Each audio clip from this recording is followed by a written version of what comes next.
नमस्कार स्वामी भक्तांनो, स्वागत आहे तुमचं पुन्हा एका नवीन व्हिडिओमध्ये। जय जय श्री स्वामी समर्थ।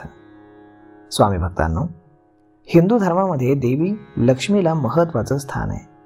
लक्ष्मीला धनाची देवता मानलं जातं, त्यामुळे तिची कृपा आपल्यावरती असावी असं प्रत्येकाला वाटत राहतं।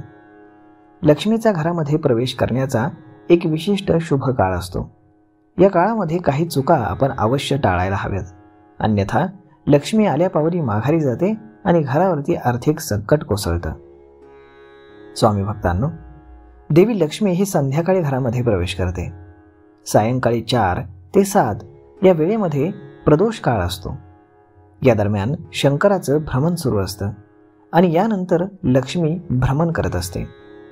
लक्ष्मी संध्याकाळी 7 ते 9 वाजण्याच्या दरम्यान घरामध्ये येते, त्यामुळे संध्याकाळी 7 ते 9 या वेळेमध्ये घराचा मुख्य दरवाजा नेहमी उघडा ठेवावा। मुख्य दरवाजा बंद असल्यास लक्ष्मी माघारी जाऊ शकते। याशिवाय सायंकाळी 7च्या दरम्यान घरामध्ये कधीही केर काढू नये, अन्यथा देवी लक्ष्मी घरामध्ये पाऊल ठेवणार नाही।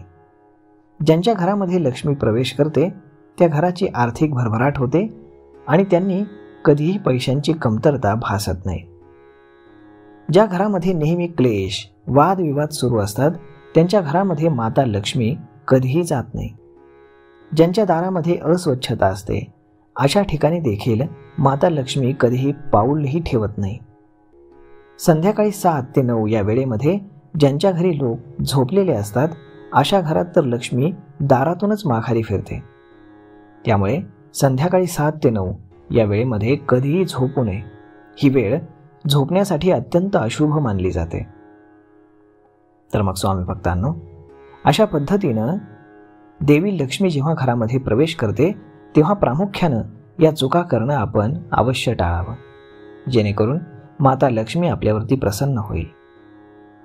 तर मग स्वामी भक्तांनो, आजचा हा व्हिडिओ तुम्हाला कसा वाटला हे तुम्ही आम्हाला कमेंट करून नक्कीच सांगा, आणि जर आवडला असेल तर आपल्या जवळच्या मित्रमंडळींसोबत देखील हा व्हिडिओ तुम्ही शेअर करायला विसरू नका।